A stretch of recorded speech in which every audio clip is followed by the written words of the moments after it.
El escritor Fyodor Dostoyevsky exploró las aristas más sombrías de la mente humana con historias como Los hermanos Karamazov y Crimen y Castigo. La gente recuerda muy bien sus personajes, increíblemente oscuros y torturados. Siempre estaba rozando los límites. Adicto al juego, traicionado por sus amantes y afectado por ataques epilépticos, Dostoyevsky sufrió en vida una tortura similar a la que escribía en sus libros. De vez en cuando surge un nuevo talento que cambia la forma de contar las historias.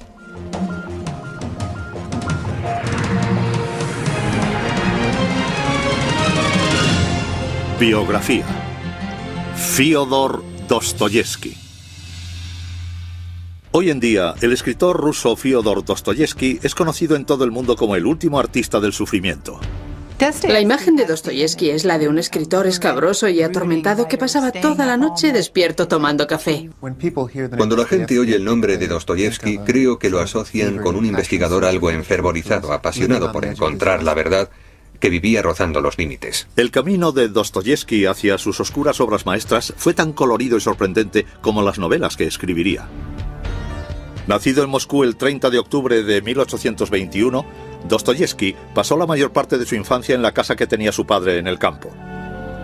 Sin embargo, a los 15 años, su mundo da un giro de 180 grados. La madre de Dostoyevsky muere de tuberculosis y sus últimos días son de mucho sufrimiento. Dostoyevsky siente que le estaban arrebatando todo lo que tenía. El joven, atormentado, tuvo que hacer frente a las duras expectativas y al mal carácter de su padre.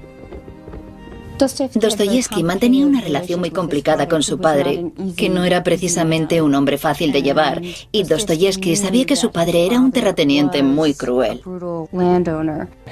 Su padre infligía un gran sufrimiento físico a sus siervos y claramente un sufrimiento emocional a su familia. De hecho, era extremadamente exigente con sus hijos. El dominante padre de Dostoyevsky envió a su hijo a estudiar ingeniería a San Petersburgo. Dostoyevsky no quería hacer esto en absoluto, pero lo hizo a regañadientes para convertirse en el hijo que su padre deseaba. A Dostoyevsky le molestaba el férreo control de su padre, pero nunca llegó a arreglar su conflictiva relación con él. En la primavera de 1839, el joven Dostoyevsky, de 18 años, queda conmocionado al conocer la noticia de la muerte de su padre. Por aquel entonces, empezó a correr el rumor de que 15 campesinos de Mijail Andreyevich Dostoyevsky se habían rebelado contra su crueldad, que lo habían sometido a golpes y lo habían asfixiado hasta matarlo. El asesinato de su padre horrorizó a Dostoyevsky y lo obligó a hacer frente a la capacidad de maldad de su padre. Esta experiencia le impulsó a comprender qué es lo que había impulsado a la gente y creo que el asesinato de su padre le hizo comprender que necesitaba dar respuesta a este tipo de acontecimientos. Pensaba que todos los seres humanos eran una especie de misterio sin fondo, y de eso trata la mayoría de sus novelas. El hombre es un misterio. Hay que resolver el misterio, y si uno pasa la mayor parte de su vida intentando resolverlo, no dirán que ha perdido el tiempo. Entonces, el atormentado Dostoyevsky decide que la única forma de explorar intensamente el turbio terreno del alma humana era como escritor. En su primer escrito habla de las explosivas tensiones de clase que provocaron la muerte de su padre. Los 20 millones de siervos de Rusia eran propiedad de poderosos terratenientes. Dostoyevsky quedó escandalizado por el trato inhumano que eran obligados a soportar. Era un hombre de la década de los 40, y en la década de los 40 todo el mundo en Rusia estaba relacionado con el campesinado. En 1846, Dostoyevsky pinta un cuadro de una sincera brutalidad sobre la vida de los campesinos en su primera novela, Pobres Gentes. A pesar de que su realismo resultó pionero, el libro apenas atrajo la atención de los lectores hasta que un ejemplar llegó a manos de Vissarion Belinsky, el crítico más influyente de Rusia. Belinsky se pasó toda la noche leyéndolo y no pudo dejarlo. Al día siguiente llamó al joven Dostoyevsky y le dijo con su voz chirriante y autoritaria: ¿Sabes lo que has hecho, jovencito? Dostoyevsky se encogió de hombros. Belinsky le dijo: has escrito la primera novela social rusa. Se convirtió en una especie de pequeña celebridad de San Petersburgo y su éxito inmediato le resultó muy gratificante, si bien también lo limitó enormemente. Sufrió el problema que genera el éxito en un escritor que está dando sus primeros pasos. ¿Qué hacer? ¿Qué pasa con el segundo libro? El encargo del segundo libro le llegó muy poco después. Los pobres habían sido aclamados por su implacable visión de la sociedad rusa, pero Dostoyevsky buscaba algo más profundo, entender profundamente a sus personajes. El realismo en tiempos de la literatura de Dostoyevsky solía significar el retrato de las condiciones sociales en las que vivía la gente. Dostoyevsky fue mucho más allá y mostró cómo era verdaderamente su mentalidad. Conforme estudia las atormentadas vidas de sus compatriotas campesinos, Dostoyevsky va tomando la resolución de ayudar a salvar el corazón de Rusia. El joven autor de 28 años empieza a interesarse en el nuevo movimiento político que apoyaba a los campesinos y que atacaba al sistema de clases, el socialismo. Dostoyevsky empezó a acudir a las reuniones secretas y legales organizadas cada semana. Dostoyevsky se sintió atraído por el socialismo porque el socialismo propugnaba valores en los que creía Dostoyevsky, como la igualdad de los seres humanos. En la Rusia de aquellos días, era muy difícil mirar alrededor y no sublevarse de alguna forma. Se trataba de un grupo de personas que se reunían todos los viernes para hablar de ideas de las que se supone que no tenían que hablar. Le tocó vivir en una época de Rusia en la que las ideas quedaban sometidas a las del zar del momento, que gobernaba con un puño de acero y que no permitía la expresión de ideas. A primera hora del 23 de abril de 1849, la policía accede al apartamento de Dostoyevsky y se lleva al escritor a la fortaleza inmunda de Peter y Paul, donde fue encarcelado junto con 20 compañeros socialistas. Tras permanecer casi 8 meses encarcelado, de repente una mañana es trasladado junto con sus compañeros a una plaza pública. Convocaron a los condenados y a un escuadrón en la plaza Smirnov. Dostoyevsky y los demás prisioneros se preparan para ser ejecutados. Los 3 primeros prisioneros se preparan para la muerte mientras Dostoyevsky lo ve todo desde un lado, consciente de que él será el siguiente en morir. En 1849, mientras el sol se levanta sobre San Petersburgo, un grupo de prisioneros socialistas esperan el momento de su ejecución. Uno de ellos es Fyodor Dostoyevsky, de 28 años. Los soldados se posicionan delante de ellos con sus rifles y reciben la orden de levantar las armas. Dostoyevsky se da cuenta de que el siguiente en ser ejecutado será él. Los soldados se preparan para matar a los 3 primeros condenados mientras Dostoyevsky observa la escena horrorizado. Dostoyevsky pensó, dentro de unos momentos nos reuniremos con Cristo. Pero justo en el momento en que Dostoyevsky está a punto de ser ejecutado, un mensajero entra en la plaza y anuncia algo sorprendente. La vida de los prisioneros es perdonada. En el último momento posible, el ayudante del zar dice: efectivamente, no era más que una broma. Dostoyevsky había estado a un paso de la muerte. Esta era la forma que tenía el zar de infundir a estos hombres el miedo de Dios. Aquel momento fue un punto de inflexión. Dostoyevsky experimentó la sensación de estar a un instante de la propia muerte, la sensación de mirar de frente al abismo. Inmediatamente después de regresar a su celda, escribió una carta a su hermano. Ahora echo la vista hacia atrás y pienso en todo el tiempo que he desperdiciado. A partir de ahora cambiaré mi vida. Naceré bajo una nueva forma. Volveré a nacer y mejoraré. En lugar de la ejecución, el zar sentenció a Dostoyevsky a 4 años de trabajos forzados en Siberia. Cuando Dostoyevsky llega a Siberia, siente que está en la frontera de una nueva vida. No sabía lo que le esperaba, pero él sabía que nada volvería a ser igual. Para los intelectuales de biblioteca, Siberia constituyó un abrupto despertar. En Siberia le pasó algo que nunca le había pasado a ningún otro escritor ruso de altura. Tuvo que convivir con presos de verdad. En el mismo dormitorio había 40 o 50 personas durmiendo, o intentándolo. Era una habitación ruidosa, sórdida y maloliente, nada agradable. Vivíamos hacinados, todos juntos dentro de una barraca. Los presos huelen igual que los cerdos y dicen que es imposible no actuar como cerdos. Quedó totalmente conmovido por la brutalidad de algunos de aquellos presos. Sin embargo, Dostoyevski se vio empujado de nuevo a los tenebrosos misterios del alma humana. Mientras se esfuerza largas jornadas haciendo trabajos forzados, Dostoyevski intenta comprender las vidas interiores de los asesinos y ladrones con los que convive. En Siberia, durante la interacción con estos mismos reclusos, encuentra un foco de humanidad que lo inspira, lo alimenta y lo cambia. Créeme, aquí hay personas hondas, fuertes, hermosas. Qué gran alegría produce el descubrir oro tras un caparazón áspero y duro.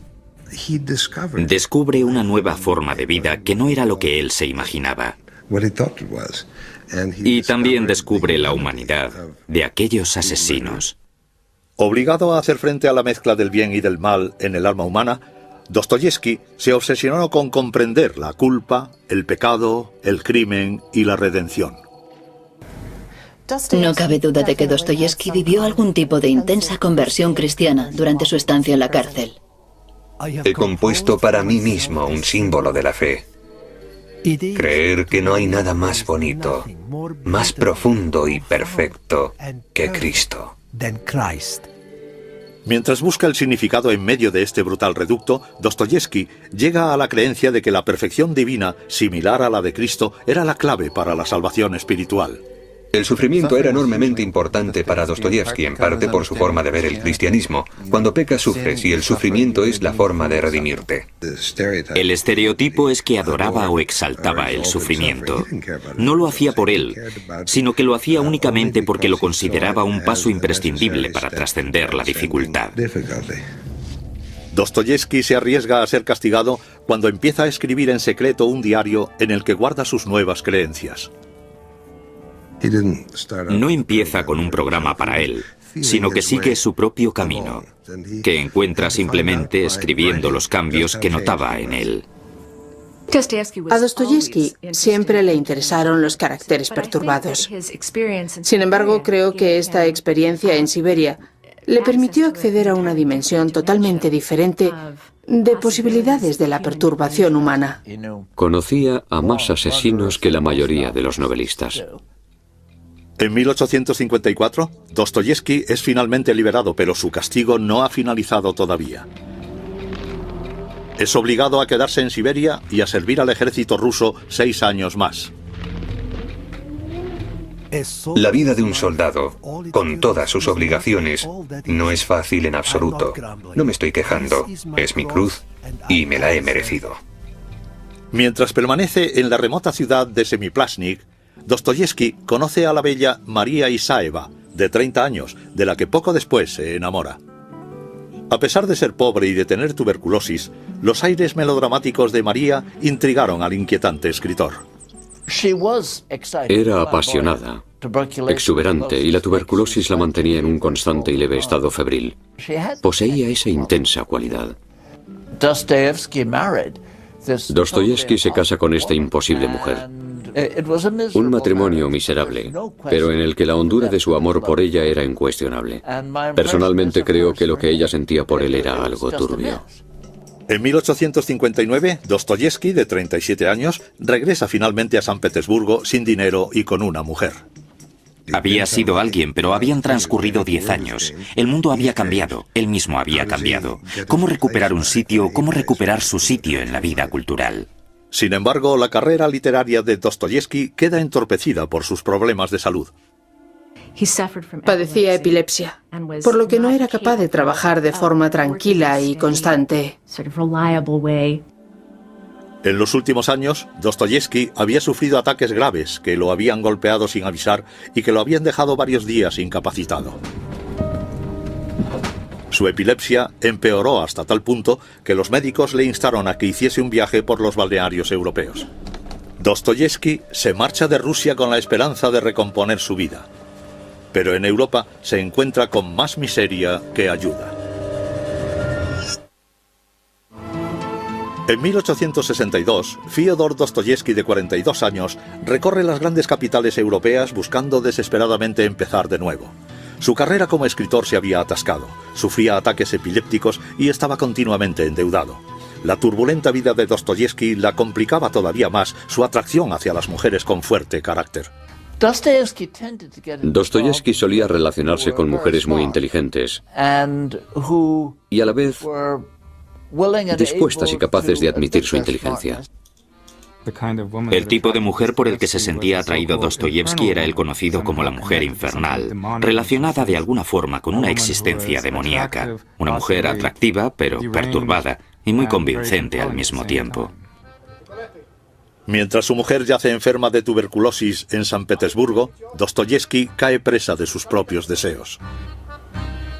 En una lectura pública, conoce a una hermosa mujer que lo atormentaría como ninguna otra, la joven de 20 años, Polina Suslova. Polina Suslova era una mujer muy apasionada y a Dostoyevsky le atraían mucho las mujeres apasionadas. Se quedó enganchado a ella. Sin embargo, las mismas cualidades dominantes que la hicieron atractiva a los ojos de Dostoyevsky también le reportarían penas y miseria. Suslova era una mujer muy astuta. Era una clienta dura, una de esas clientas con las que es difícil tratar. Empieza una relación con una mujer apasionada, exigente y algo mandona. Desesperado por impresionar a Suslova, a Dostoyevsky se le ocurre un plan para colmarla de riquezas. Mientras ella lo espera en París, Dostoyevsky acude a los casinos de Alemania para conseguir un botín rápido. Era una persona muy impulsiva que tendía a los extremos, y el juego era uno de los extremos. Conforme la fortuna de Dostoyevsky aumenta y disminuye a cada vuelta de la ruleta, su atracción al juego se convierte en una intensa adicción. ¿Por qué el juego atraía tanto a Dostoyevsky?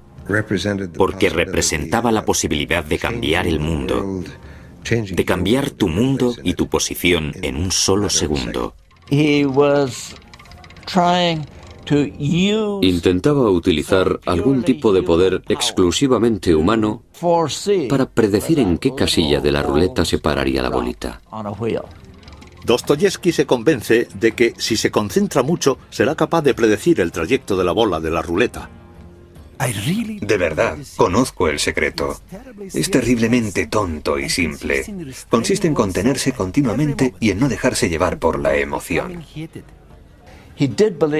Creía sinceramente que podía ver el futuro, y hay pruebas muy claras de que se equivocaba en sus predicciones, porque siempre perdía en la ruleta.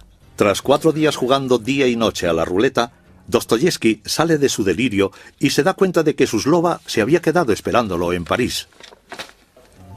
Recogió sus humildes ganancias y se marchó rápidamente a Francia, pero era demasiado tarde. Cruzó toda Europa para reunirse con ella, pero ella se había ido con otra persona. Cansada de esperar, Polina se había enamorado de un joven estudiante español de medicina. Polina se comportaba como un personaje de Dostoyevsky. Ella lo había convertido en un abyecto mendigo, lo tenía ilusionado, lo tenía celoso, lo tenía atormentado. Y si ella, a lo mejor ella no, volverá, era la típica mujer incesantemente deseable. Cuando a Polina la abandona su amante español, Dostoyevsky se apresura a volver a su lado. Suslova usa a Dostoyevsky para estar acompañada y lo vuelve a abandonar cuando se aburre de él. Probablemente Dostoyevsky no jugaba sus cartas de forma muy inteligente en aquella relación. Se sometía totalmente a ella, y con esa mujer en concreto, el sometimiento no era lo más aconsejable. Dostoyevsky acepta su mala fortuna como fuente de inspiración creativa.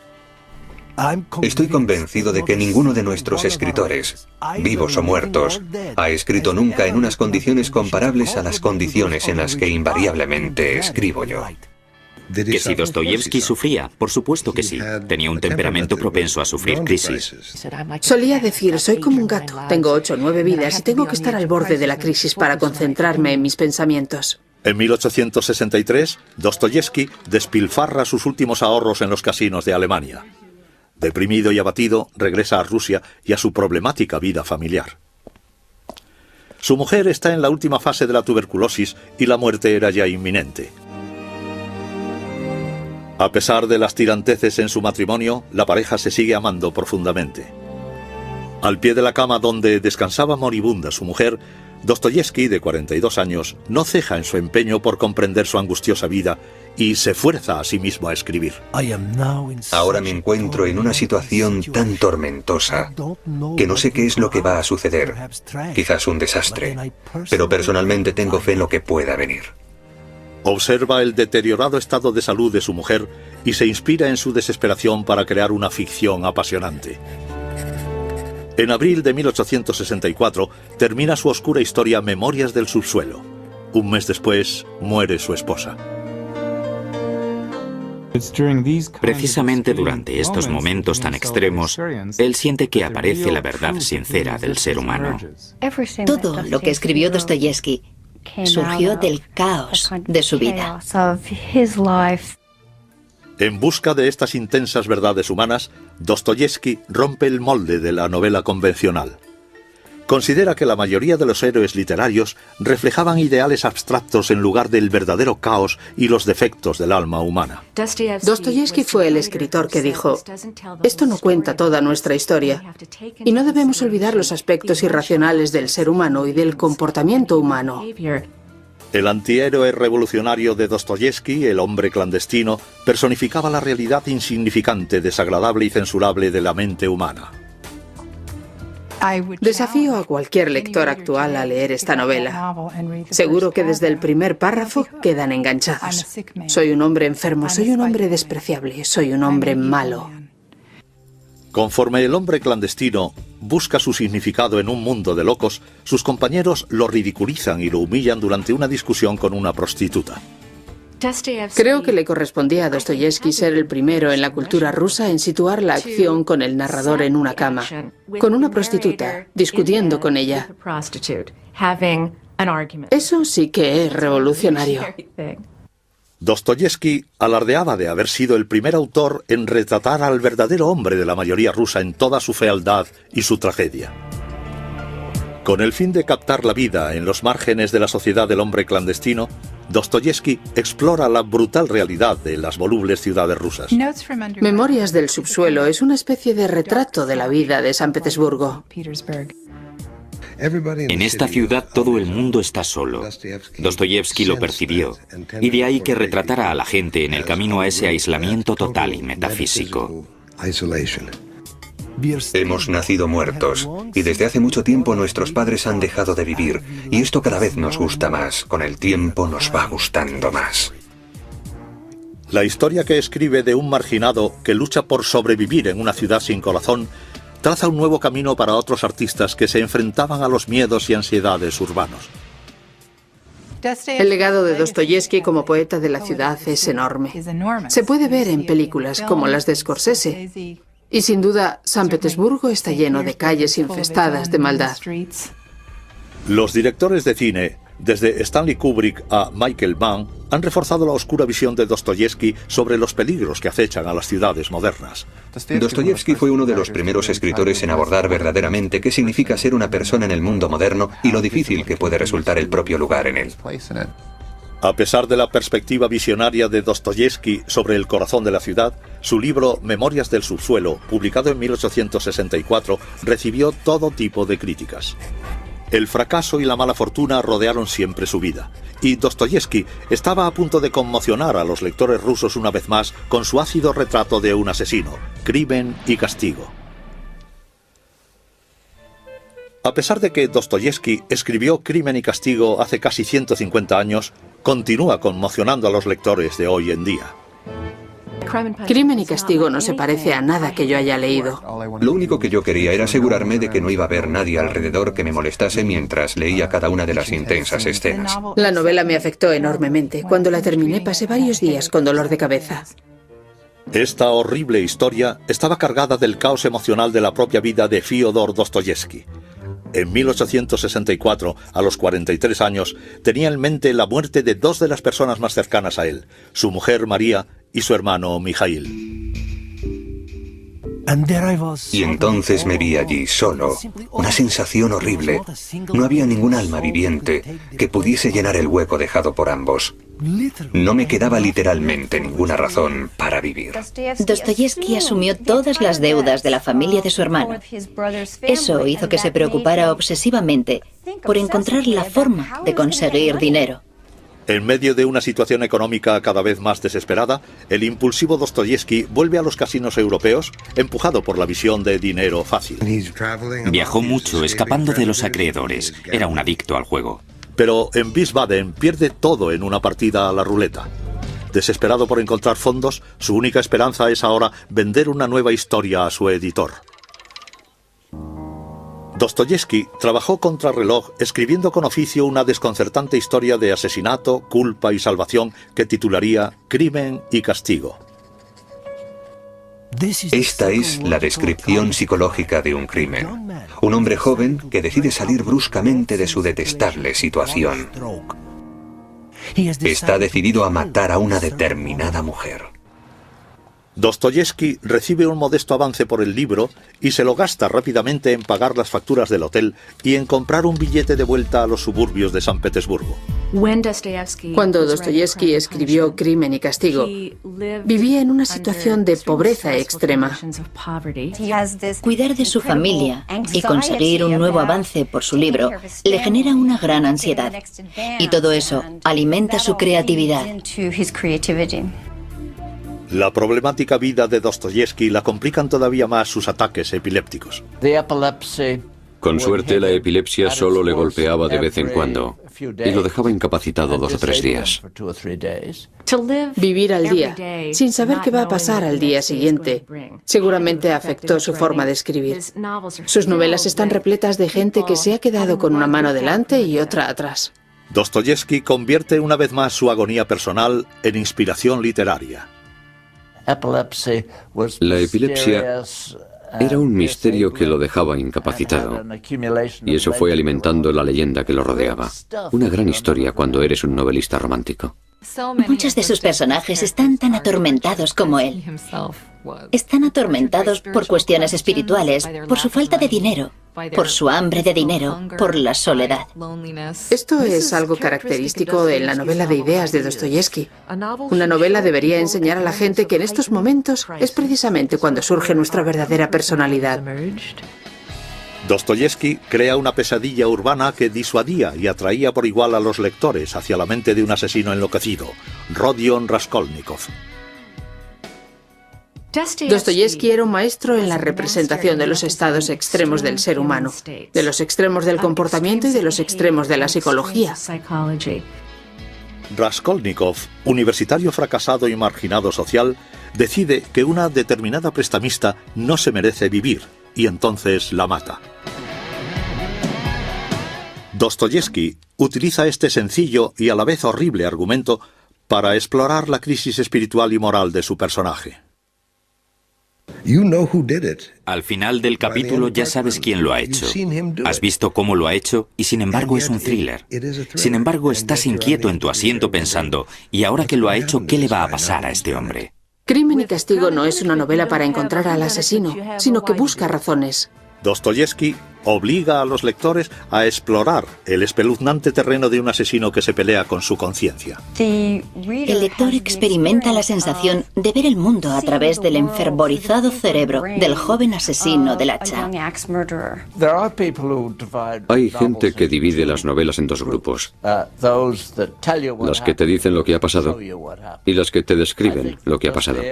Creo que Dostoyevski, a lo largo de su carrera, inventó un tercer tipo de novela, la que te introduce dentro de lo que ha pasado. Se despertó casi sin aliento, con el pelo empañado de sudor y permaneció en pie horrorizado. Se sintió totalmente roto. Su alma estaba inundada de oscuridad y de confusión.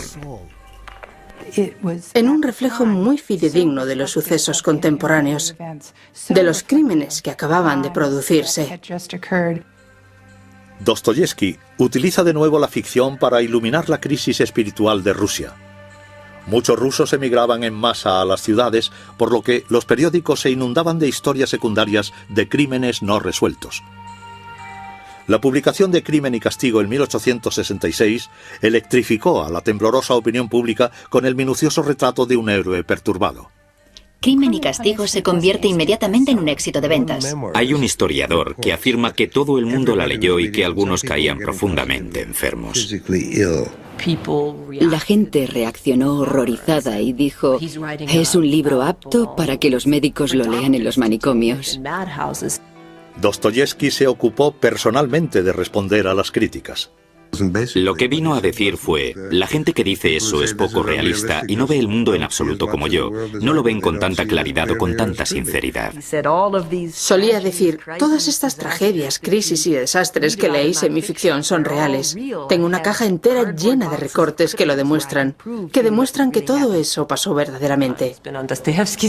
El tiempo se ha puesto del lado de Dostoyevski en el sentido de que todo lo que él trataba, la profundidad de la experiencia humana, de que de alguna forma él introdujo en el mundo de la ficción, constituyen ahora nuestra base común. A pesar de que la vida de Dostoyevski fue tan caótica como la de sus personajes de ficción, él estaba a punto de conocer a una mujer que aportaría estabilidad y paz a su mundo.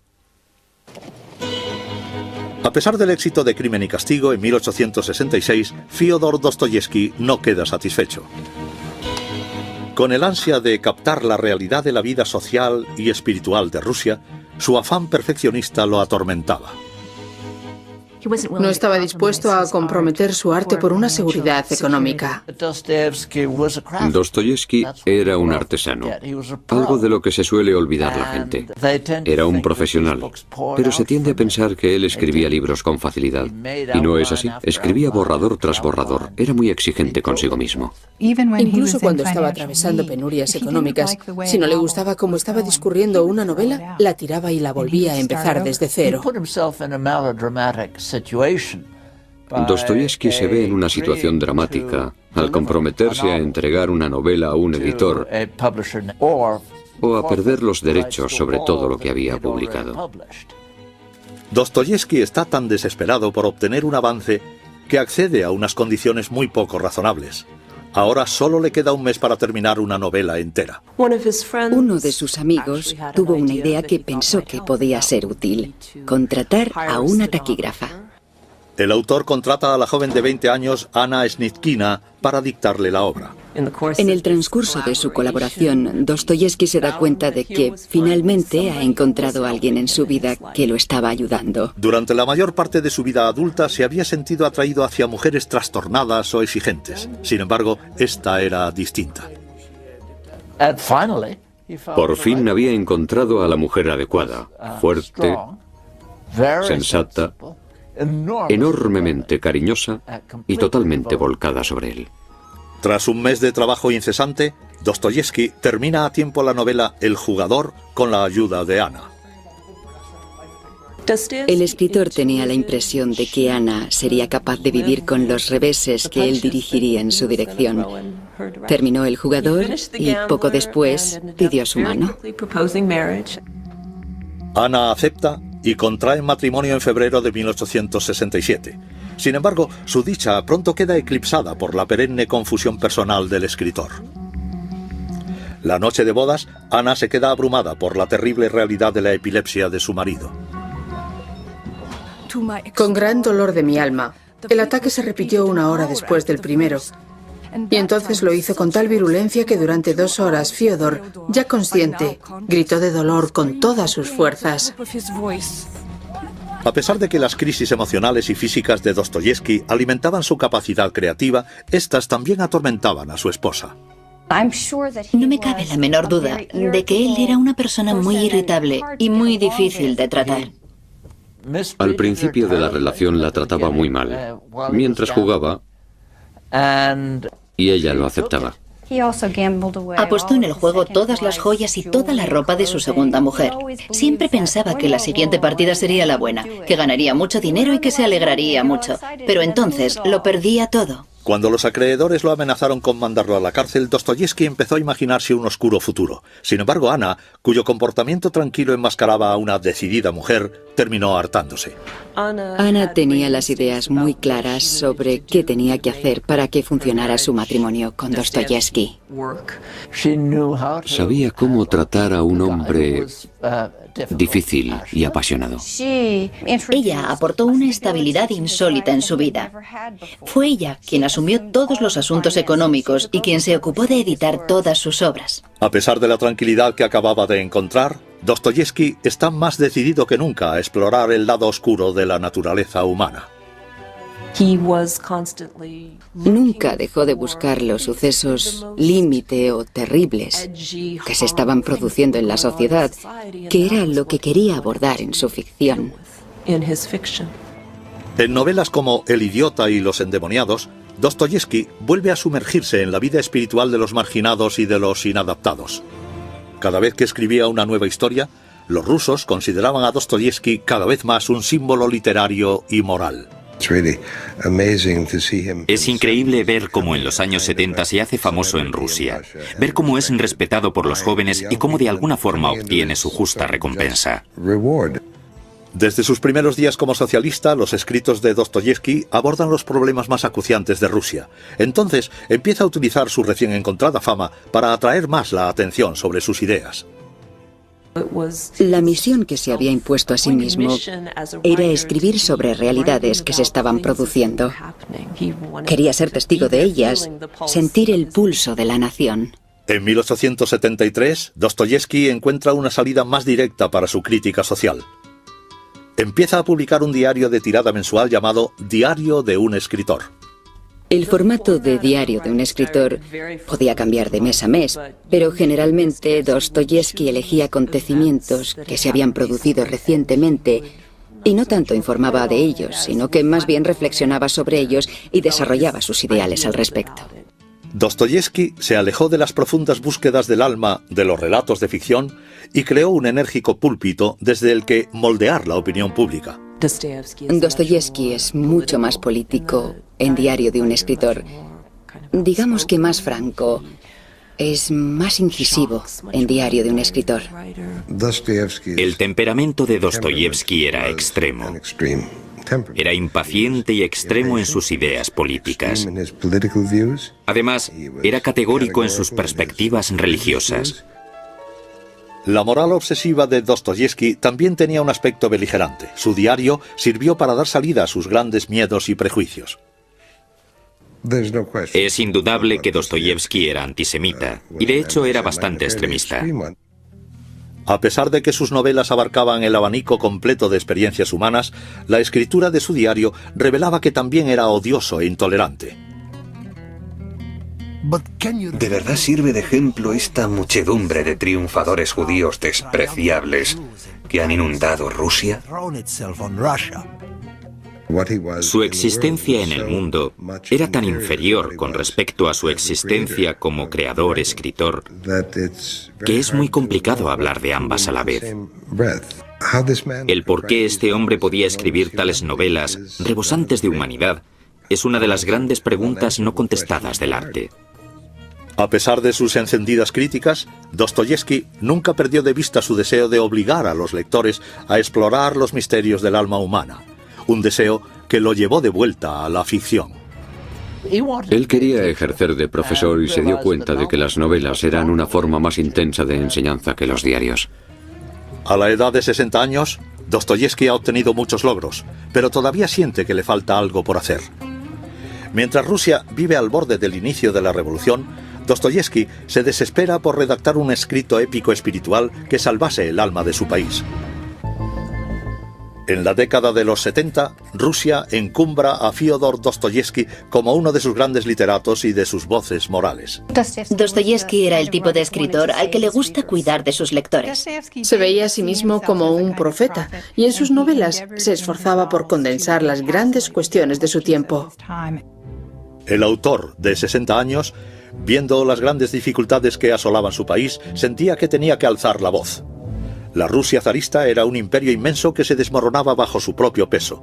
Una pequeña aristocracia gobernaba con puño de hierro a 40 millones de campesinos. Las masas querían derrocar el sistema de clases. La revolución estaba en el aire. Rusia vivía amenazada por el terrorismo interno y eso la llevó a un estado de gran ansiedad. Nadie sabía en qué podía desembocar todo aquello. Todo el mundo comprendió que la antigua estabilidad se estaba desintegrando. Conforme la salud de Dostoyevski empieza a deteriorarse, este se da cuenta de que no dispone de mucho tiempo para terminar su análisis de las crisis espirituales de Rusia. En 1878 empieza a escribir Los hermanos Karamazov. Creo que el objetivo de Dostoyevski al escribir Los hermanos Karamazov era escribir la obra maestra que él creía que todavía no había escrito. Dostoyevski también tenía la impresión de que le quedaba poco tiempo de vida y que probablemente aquella sería la última obra. Los hermanos Karamazov abarcan en 800 páginas toda la amplitud de Rusia. Su verdadera intención cuando la empezó fue reunir en una misma novela todos sus grandes temas. Al igual que Rusia, la familia Karamazov se encontraba en una espiral de descontrol. Cuando el padre es asesinado misteriosamente, sus 4 hijos sienten el peso de la culpa al tener cada uno un motivo para haberlo matado. Señores, todos somos crueles, todos somos monstruos, todos hacemos llorar a los demás. Deseo sufrir, y mi sufrimiento me purificará. Dostoyevski utiliza los celos, las traiciones y la confusión de los hermanos Karamazov para analizar cómo las personas viciadas pueden encontrar el significado y la salvación en el mismo mal. Dostoyevski intenta explicar qué sentido tiene un mundo en el que una persona inocente sufre tanto y cómo, a pesar de él, ese sufrimiento es una prueba del amor de Dios por la humanidad. A la gente le conmovió enormemente esta novela y la mayoría consideró que hablaba por su nación. Cuando publicó Los hermanos Karamazov, Dostoyevski disfrutaba de una posición social única. Cerca de su muerte, escribió orgullosamente en una carta que a veces la gente levantaba el sombrero por la calle para saludarlo. Había alcanzado el estatus de un gran escritor. 2 meses después de terminar Los hermanos Karamazov, Dostoyevski empieza a sufrir hemorragias internas. El 28 de enero de 1881 su estado de salud empeora. Entonces le dice a su esposa que aquel día moriría y le pide que le lea extractos de la Biblia. La misma Biblia que había recibido de camino a la cárcel 40 años antes. Ella le lee la historia del hijo pródigo. Aquella tarde, Dostoyevski vuelve a sufrir una hemorragia y queda inconsciente. Muere justo antes de medianoche. En el momento de su muerte, en 1881, había una sensación general de que él era el centro de la vida y la cultura rusas. Cuando Dostoyevski murió, la gente sintió que había perdido a su profeta, porque muchos creían hablar por boca de Dostoyevski. Durante toda su vida, Dostoyevski se había puesto al límite del caos y de la miseria para explorar los recovecos de su alma. Desde su muerte, los novelistas han moldeado la forma de los jóvenes de ver la literatura, el sufrimiento, la vida y la muerte. De vez en cuando surge un gran talento, y creo que eso es lo que pasó con Dostoyevski. Aparece un talento que cambia nuestra percepción de las palabras y nuestra forma de contar las historias. De alguna forma ahora no es posible leer literatura que no tenga algo de Dostoyevski. A partir de Dostoyevski, los escritores han tenido un ejemplo sobre cómo representar la vida interior de los individuos, o los pensamientos acallados, las ideas que no terminan de estar perfiladas, o todo el entramado psicológico del comportamiento humano. Las oscuras y complejas novelas de Dostoyevski dejan un legado que trasciende notablemente el límite de los libros. Sus historias han sido adaptadas a producciones televisivas y a más de 100 películas de cine. Sus novelas son extremadamente cinematográficas. Se percibe esa perspectiva a través de todas ellas. Se hacen tantas adaptaciones de las novelas de Dostoyevski porque contienen mucha acción, intriga y suspense. A Dostoyevski le preocupaba sobremanera la cuestión de cuál era el significado de un ser humano. ¿Qué somos? No qué deberíamos ser. Dostoyevski cambió la forma que tenía la gente de ver sus propias vidas al obligar a los lectores a identificarse con un nuevo tipo de personaje angustiado, los llamados antihéroes. Dostoyevski inventó el antihéroe. Artistas de todo el mundo han comulgado con la visión de Dostoyevski de los marginados en busca de significado. Se dio cuenta de que tenía que entrar en el territorio en el que no somos especialmente nobles, pero sí mucho más interesantes. Gente que está al límite, en los márgenes de la sociedad, que no terminan de encajar o que no tienen especial interés por hacerlo. Los atormentados solitarios del San Petersburgo de Dostoyevski crearon un modelo de antihéroes, desde El guardián entre el centeno, de Holden Caulfield, a Taxi Driver, de Travis Bickle.